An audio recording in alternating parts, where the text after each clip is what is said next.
Hi everyone, this is Toby from the International Association for Political Science Students.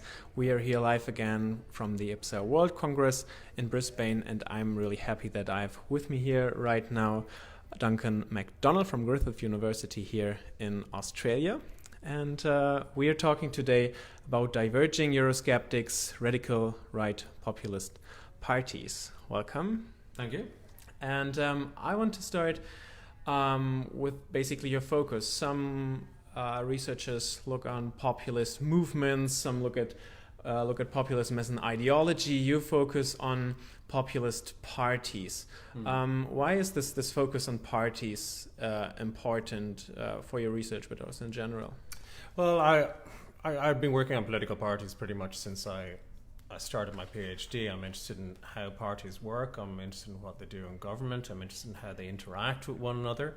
I'm interested in how they're changing over time. I think in many countries the most interesting parties, for example organisationally, are actually right-wing populist parties. So my focus has always been on that. I have also done work on populism as an ideology. I'd be one of those scholars like people like Cass Muda or Ben Stanley who treat populism as an ideology as opposed to a discourse or a style or a strategy as some other people do. But my focus, especially in the field work I do, for example, is exclusively on parties and getting inside parties and talking to people at different levels of populist parties to figure out how they work and how they see politics. Mm-hmm. So how do they see politics differently from other parties? Well, in some countries, I mean, it wouldn't be true of all, but in some countries, right-wing populist parties are actually those parties that most resemble old Mass-style parties. So what I mean by that is that in places like Italy or Switzerland, you think the Swiss People's Party or the League in northern Italy, they are parties which continue to have a strong grassroots presence, which continue to attach a lot of importance to their ordinary members. So they organise a lot of events for them. They're present at local markets on Saturday mornings, handing out flyers, things like that for the party, which is something that mainstream parties in many countries have pretty much abandoned doing, because in many countries it was mainstream parties thought that they could basically withdraw from that area of interaction with citizens at the grassroots level. They didn't necessarily need to have so many members. They didn't need them for their money, and they didn't need them for organisational reasons, and that they could communicate with us through the television screen or now the computer screen or our phone screen. Whereas right-wing populist parties in some countries, not all, but in some countries, are actually still very active at that grassroots level. And I find that very interesting, and one of the things I've enjoyed most in my research is going into those parties and actually talking to the people within them. Mm-hmm. So your research is specifically on radical right populist parties. Some researchers draw this line between left and right populism. Mm-hmm. Some don't. Can you maybe specify why it's important for you to have the focus on right-wing populism? Well, sure. The definition of populism is something that is reasonably contested, but I find actually probably most confusion about it exists from people who don't actually work on populism. There's a tendency of some scholars to say, oh, populism, that's such a useless concept because it's never been properly defined and so on. But if they actually read the literature, they would see that in recent years there's been quite a consensus around what populism is and isn't. So I'll be specific about that. Populism, I think by most of us now working in the field, is seen as a worldview essentially that proposes a very clear moralistic division within society between a good, homogenous people on the one side and a bad set of elites on the other, be they political elites, financial, media, academic. And these are seen as essentially taking democracy away from the people, that the people are being deprived of their sovereignty, that their prosperity is being undermined, their traditions not respected, their identity not recognised. And the job of the populist is to say, you know what, I'm going to give democracy back to the people. I'm going to restore the sceptre essentially to its rightful holder. And both left and right-wing populists do this, whether we're talking about Syriza in Greece or whether we're talking about the Danish People's Party. This is common. This people versus elites divide is common to all populists. Where they differ is that right-wing populists say, the people are not only under siege from above by all these bad elites, but also from below by a whole series of dangerous others who might be immigrants, in particular in Europe. If you think in the last 10 years, it's been particularly Muslim immigrants have been portrayed as being dangerous to the good sovereign people of various countries. But in other countries, for example, in Hungary, it might be members of the Romani community. In some countries, it might be homosexuals. In Italy, there was a period when populists would complain about communists, for example. So right-wing populists have this sort of dual, the people are under siege from all sides, this dual set of threats.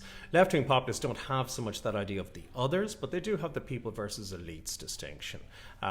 So this is why I say you can find populism on the left and the right. It has elements in common, but also clear differences. Mm-hmm. Yeah, you were just mentioning stereotypes and certain tensions that arise out of the rhetoric of populists. It's interesting at this point maybe to ask the question, are populist parties actually the actors who through repeating certain issues and repeating certain stereotypes, whether those problems certain problems come into existence, or do certain problems exist and populists kind of raise awareness in the way they are doing it?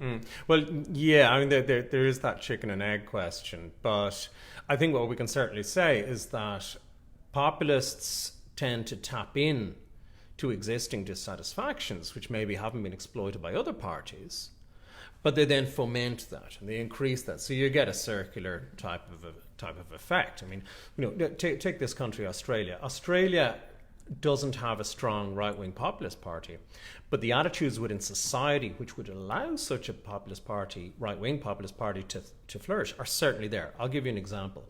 50% of Australians think that there shouldn't be any increase in the amount of Muslims coming into the country, which would say to me that there's a strong market there for a right-wing populist party, which was better organised than the one that we currently have, led by Pauline Hanson, which Hanson is quite good at campaigning but is terrible at running a party, and so it hasn't been able to get the kind of traction and last in the same way as, say, parties like the Front National in France have. So you can have I think we've seen that in Britain as well. I mean, if you look at the excellent work by people like Robert Ford and Matthew Goodwin about the UKIP vote in Britain, the fine book called Revolt on the Right about this, the attitudes regarding immigration, regarding elites and so on existed in Britain, but they just needed a skillful actor to tap into that, and Nigel Farage and UKIP turned out to be that actor.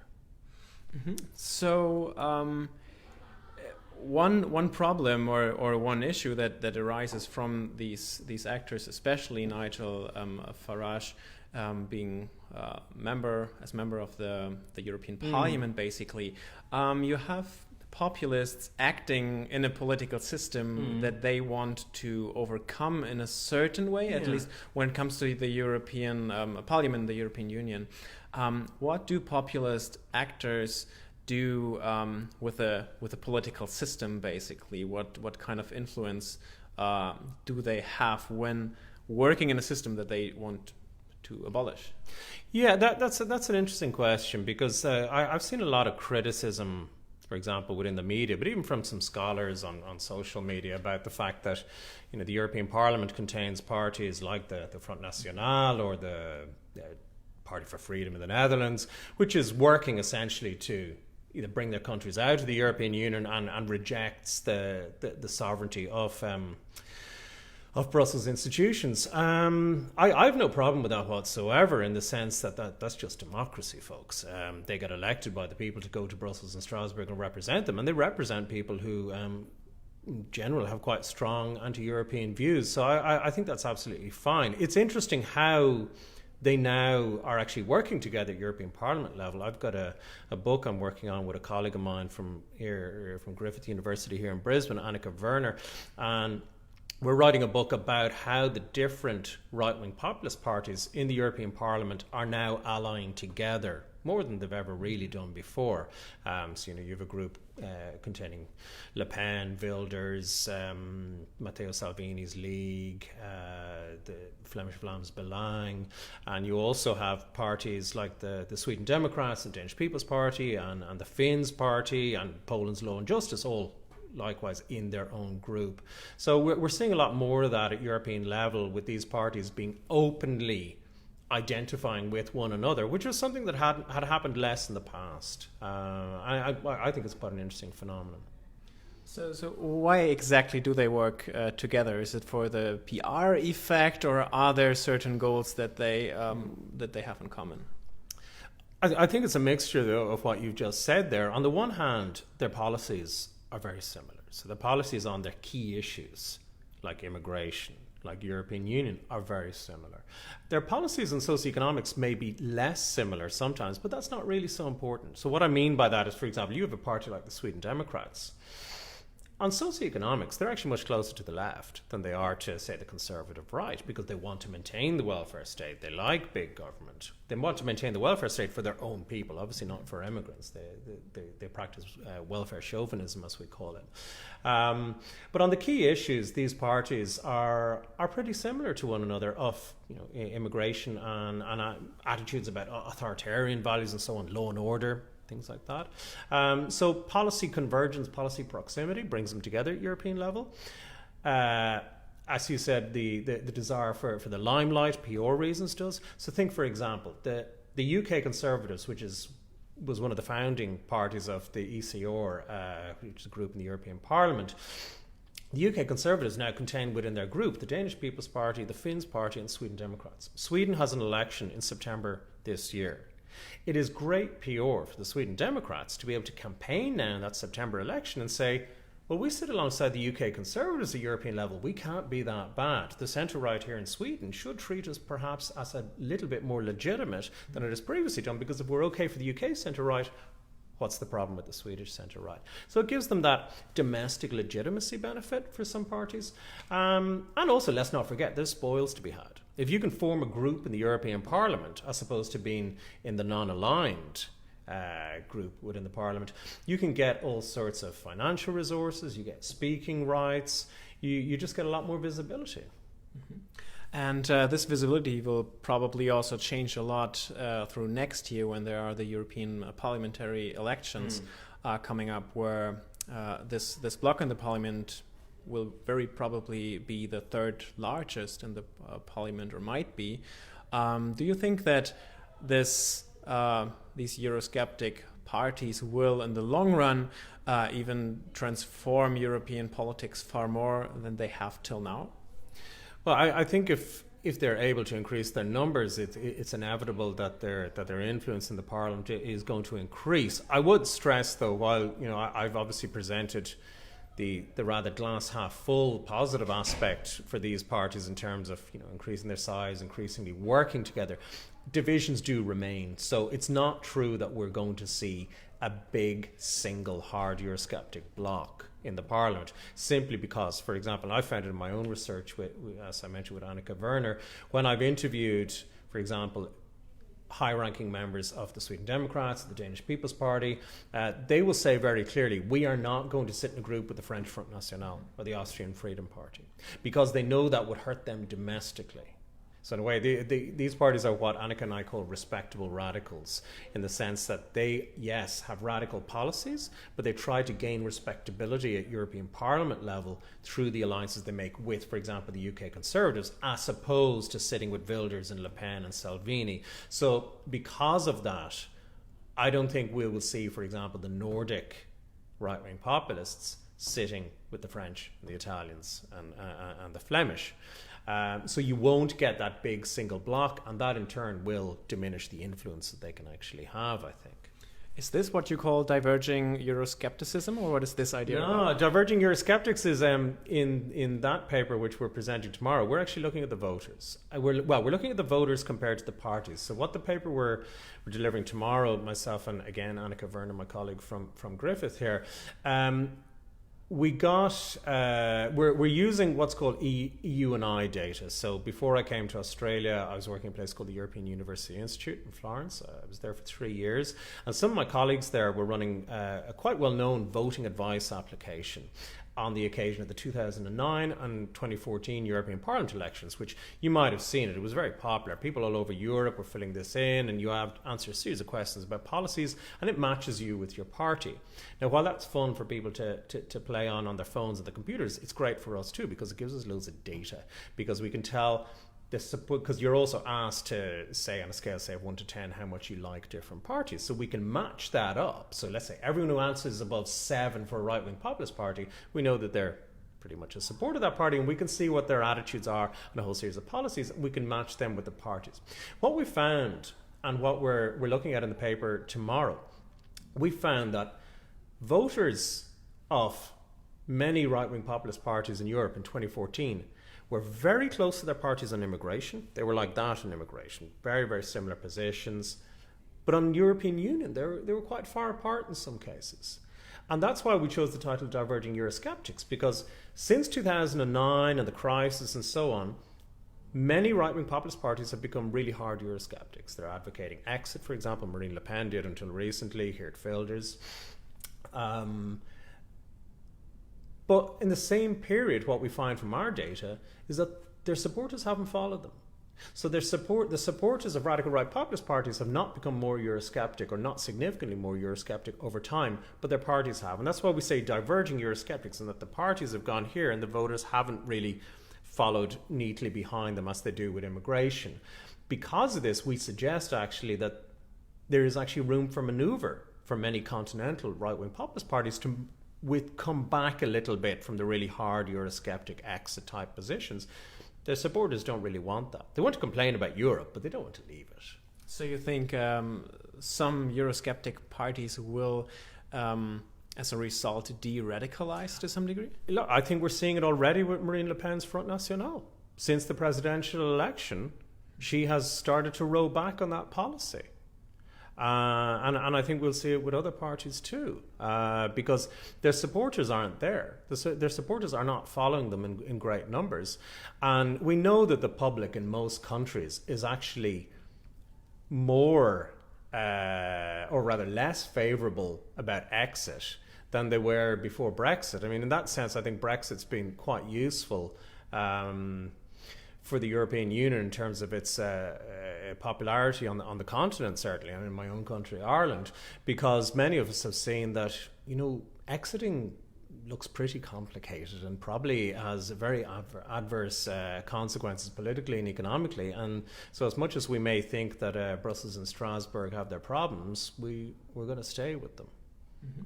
I think one very important component when looking on these parties' decision making in general is also the leadership style of these parties, because these parties, to at least some of them, approach internal hierarchies and internal leadership structures very different from classical parties. So which role do those new forms of party organization play, or is it does it really matter?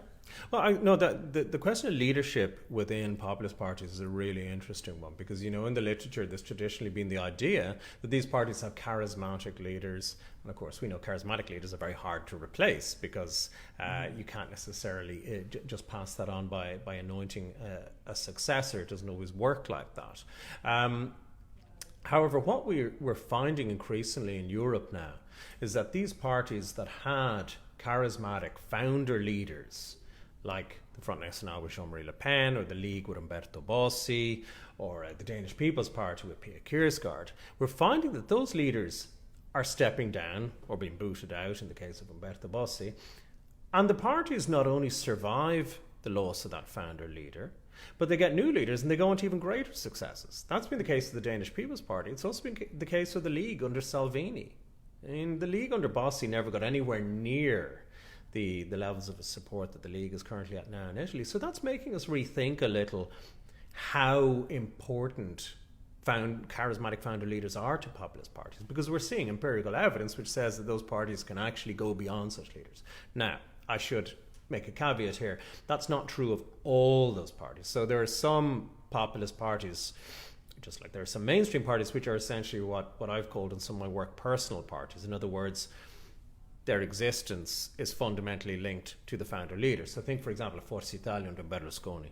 I've done interviews with lots of people in Forza Italia, and they admit openly there will be no party after Berlusconi. There's no plans for a party after Berlusconi. The structures don't exist.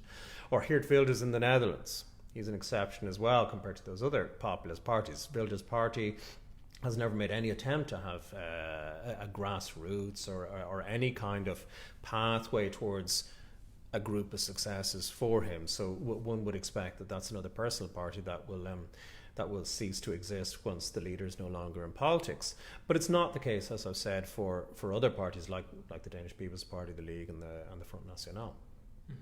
So I can also imagine consolidation plays also a role here, because if you look at the Austrian right-wing Eurosceptics, you can see that they have been pretty quiet or remote, or they were always there, but they never had this kind of power that they now had. But there was this momentum kind of that switched the bottom. Is that also true, that a party can consolidate itself over a longer period of time? Or what is generally the way these kind of parties develop over time? Are there different ways? Or? Well, one of the ways they can develop is, as has happened in Austria, and as we see in Austria right now, is by actually getting into power.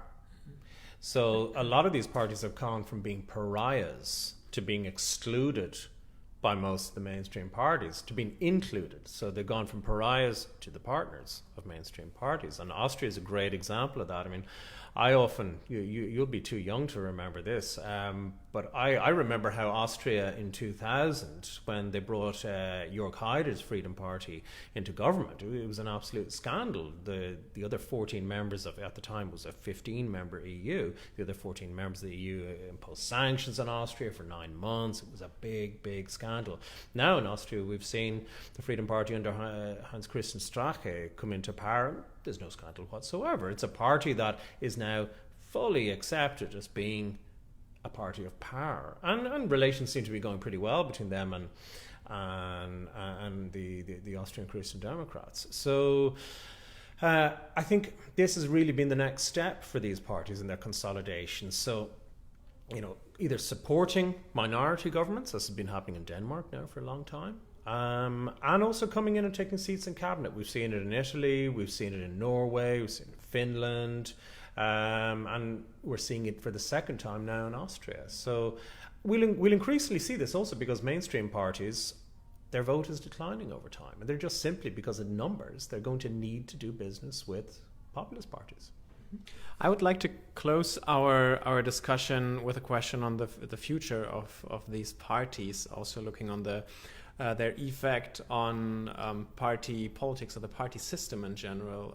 So where do you imagine these parties in the future, considering their diffusive effects also on other party families, as we can observe it, especially with conservative parties being playing with the idea of should we adapt some of their mechanisms, should we not? Where do you see this phenomenon in the future? That's a really interesting and topical question. Let me deal first of all with, let's say, that the policy transfer aspect of it. We are, yes, increasingly seeing centre-right and conservative parties adopting policies which were once upon a time the radical right. We see it, for example, here in Australia, in which the Liberal Party essentially shot the messenger but stole her message. That was how they behaved with Pauline Hanson, so they ostracised her, but they also implemented quite a lot of watered-down version of her policies. We see that in the UK to some extent with the Conservatives vis-a-vis UKIP. We see it in Austria with Kurz. and the Austrian Freedom Party. Their manifesto is quite similar to previous Austrian Freedom Party manifestos. So that has certainly happened. The cordon sanitaris, we call it in political science, the exclusion zone around some of these parties, has been lifted as regards their policies. It's also increasingly been lifted as regards them. Where I see the future is, as I've suggested, these parties increasingly being parties of power, increasingly being acceptable to the centre-right, and also beginning to be acceptable to the centre-left. If you look at Denmark right now, it's very interesting. I was in Copenhagen doing interviews about this a few months ago. Danish People's Party is now not only supporting the centre-right minority government, but is also in talks with the Social Democrats. And there's a lot of people who think that they may well end up in some kind of governing agreement together in the near future. So and I know in Austria there's been that suggestion too. So what you may get in terms of the party system is these parties becoming pivot parties, and that they can go with either side and they can essentially be the kingmakers at election time. Mm-hmm. And that I think it'll be very interesting for my research, but possibly not great for democracy in Europe. Mm-hmm. All right, thank you very much for taking the time talking to us in this very interesting discussion. We are very happy that we had this opportunity, and wish you all the best for this conference. Thank you.